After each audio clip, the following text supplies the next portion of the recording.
पश्चिमी देशों को पुतिन ने दी धमकी।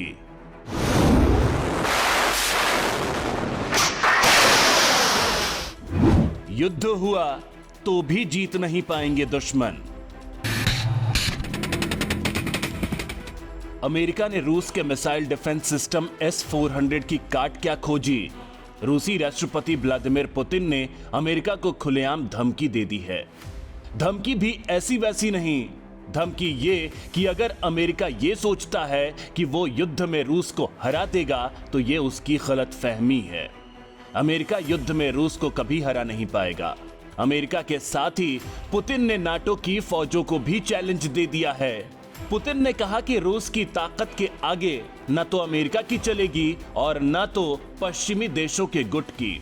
ये देश मिलकर भी रूस का मुकाबला नहीं कर पाएंगे। पुतिन के इस बयान को पश्चिमी देशों के लिए खुले चैलेंज के तौर पर देखा जा रहा है, वो भी तब जबकि अमेरिका ने 2 हफ्ते पहले ही अफ्रीकी महाद्वीप में पुतिन के सबसे घातक मिसाइल डिफेंस सिस्टम S-400 की काट खोजने का दावा किया था, जिसके बाद पुतिन ने क्रीमिया में अपने डिफेंस सिस्टम के कई टेस्ट फायर किए थे और यह संदेश दे दिया था कि ना तो रूस अमेरिका की धमकियों से डरेगा और ना नाटो देशों की डिफेंस ड्रिल से, जो काला सागर में क्रीमिया से कुछ 100 मील दूरी पर जारी है। काला सागर में अमेरिका ब्रिटेन के साथ रूस का तनाव पिछले हफ्ते के बाद से बढ़ने लगा है। यहां तक कि राष्ट्रपति व्लादिमीर पुतिन का कहना है कि यहां विवाद बढ़ जाए तो विश्व युद्ध नहीं होगा, और वह इसलिए क्योंकि पश्चिमी देशों को यह पता है कि वे वैश्विक लड़ाई में रूस जैसी महाशक्ति से जीत ही नहीं सकते। रूस और वेस्ट के बीच बढ़े तनाव का ट्रेलर उस वक्त दिखाई दिया था जब रूस ने ब्रिटेन की रॉयल नेवी पर अपनी संगीनों का मुंह खोल दिया था। रूस का आरोप था कि उस वक्त ब्रिटेन की नेवी का जहाज काला सागर में उसके इलाके में घुस आया था। रूस की वार्निंग फायरिंग से भी ब्रिटिश नेवी का जहाज वापस नहीं लौटा, वो धड़धड़ाते हुए क्रीमिया की ओर बढ़ रहा था।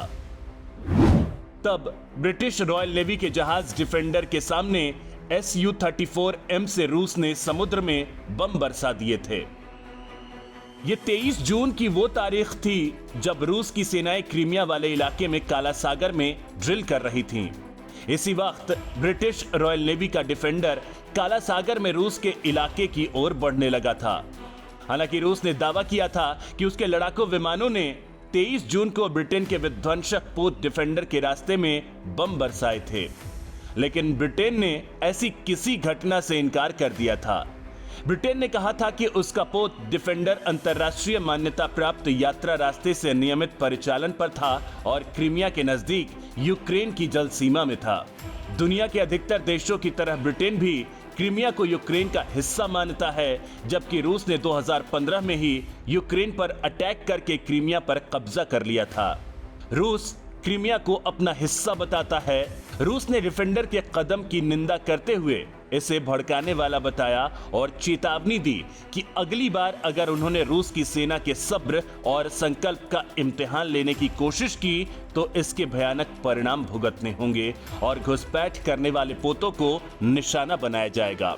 काला सागर की इसी हिस्से में ब्रिटिश नेवी के डिफेंडर पर गोलीबारी और बम बरसाने के बाद से ही रूस फ्रंट फुट पर है और क्रीमिया में अपने S-400 डिफेंस सिस्टम का टेस्ट भी कर रहा है ताकि पश्चिम के देश रूस की ओर आंखें उठाने की जुर्रत तक न कर सकें। रूस इसी मिसाइल डिफेंस सिस्टम की ऑपरेशनल तैयारियों को जांच रहा है। दूसरी ओर अमेरिका के नेतृत्व वाले सैन्य संगठन नाटो इन दिनों काला सागर में ऑपरेशन सी ब्रिज नाम का युद्धाभ्यास कर रहे हैं।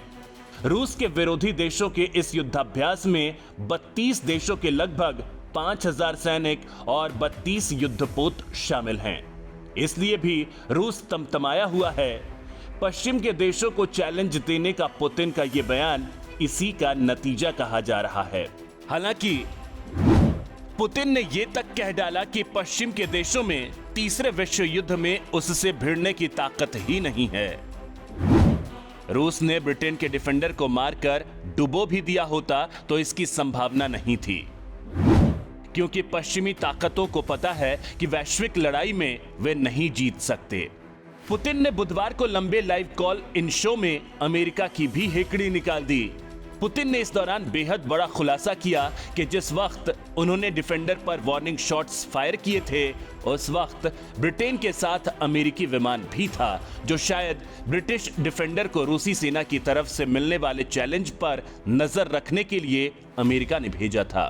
पुतिन ने दावा किया कि रूस को अमेरिका की मंशा का पता है और वक्त आने पर अमेरिका को मुंहतोड़ जवाब दिया जाएगा। रूस ने अमेरिका को खुला चैलेंज यूं ही नहीं दिया, वो भी तब जब अमेरिका ने रूस के सुरक्षा कवच यानी S-400 मिसाइल डिफेंस सिस्टम का तोड़ खोज लेने का दावा किया है। इसकी भी अपनी सॉलिड वजह है। दरअसल रूस ने S-400 का भी बाप डेवलप कर लिया है, जिसका तोड़ अमेरिका के पास तो दूर पूरी दुनिया में किसी देश के पास नहीं है, क्योंकि S-500 की टेक्नोलॉजी एक्सक्लूसिव तौर पर रूस ने अपने पास ही रखी है, इसे किसी और देश को बेचा तक नहीं गया है। रूसी एरोस्पेस फोर्सेस लगभग 70% एंटी एयरक्राफ्ट मिसाइल रेजिमेंट आधुनिक S-400 सिस्टम से लैस हैं। इसके बाद बचे हुए रेजिमेंट्स में S-500 मिसाइल सिस्टम तैनात किया जाएगा। इसके टेस्ट पहले ही पूरे किए जा चुके हैं। S-500 प्रोमेटी नाम का यह डिफेंस सिस्टम 400 से 600 किलोमीटर की दूरी इफेक्टिव है। इतनी दूरी तक S-500 दुश्मनों के मिसाइल और लड़ाकू विमानों को मार गिराने में सक्षम है। रूस का दावा है कि S-500 डिफेंस सिस्टम अमेरिका के F-35A लड़ाकू विमान को भी मार गिराने में सक्षम है। अमेरिका का दावा है कि उसका F-35A लड़ाकू विमान स्टील्थ तकनीक से लैस है, यानी इसे कोई रडार नहीं पकड़ सकता। S-500 मिसाइल डिफेंस सिस्टम अंतरिक्ष की निचली कक्षा में दुश्मन के किसी भी सैटेलाइट को मार गिरा सकता है। S-500 डिफेंस सिस्टम को S-400 के आधार पर ही रूस ने डेवलप किया है। रूस का दावा है कि S-500 डिफेंस सिस्टम में 77N6 मिसाइल सीरीज के साथ ही कई दूसरी मिसाइलें भी तैनात होंगी। इस मिसाइल को दुश्मन के बैलिस्टिक मिसाइल को कबाड़ करने के लिए S-400 के नए वर्जन में भी लगाया जाएगा। इस सिस्टम की अधिकतम रेंज 600 किलोमीटर होगी, जो 3 से 4 सेकंड में रिस्पॉन्स करके अपनी ओर आते दुश्मन के खतरे को जलाकर राख कर देगा। S-400 की तुलना में इस सिस्टम के मिसाइल 200 किलोमीटर की दूरी 6 सेकंड कम समय में तय कर लेगी। यह इस बात की जिम्मेदारी भी ले सकता है कि दुश्मन के मिसाइल को कौन से फेज में गिराना है, यानी लॉन्चिंग के तुरंत बाद, कुछ दूरी पर या करीब आने पर। अगर बूस्ट फेज यानी शुरुआत के समय ही मिसाइल ध्वस्त कर दी गई तो उसके मलबे राख से भी कोई नुकसान नहीं होगा। इसमें 4 तरह की मिसाइलें हैं। एक मिसाइल 600 किलोमीटर की रेंज वाली, दूसरी 250 किलोमीटर, तीसरी 120 और चौथी 40 किलोमीटर की रेंज वाली। यानी पश्चिम के देशों और अमेरिका को पुतिन की हालिया धमकी हल्के में हरगिज नहीं ली जा सकती। रूस के पास इसका वाजिब कारण भी है और पुख्ता बंदोबस्त भी।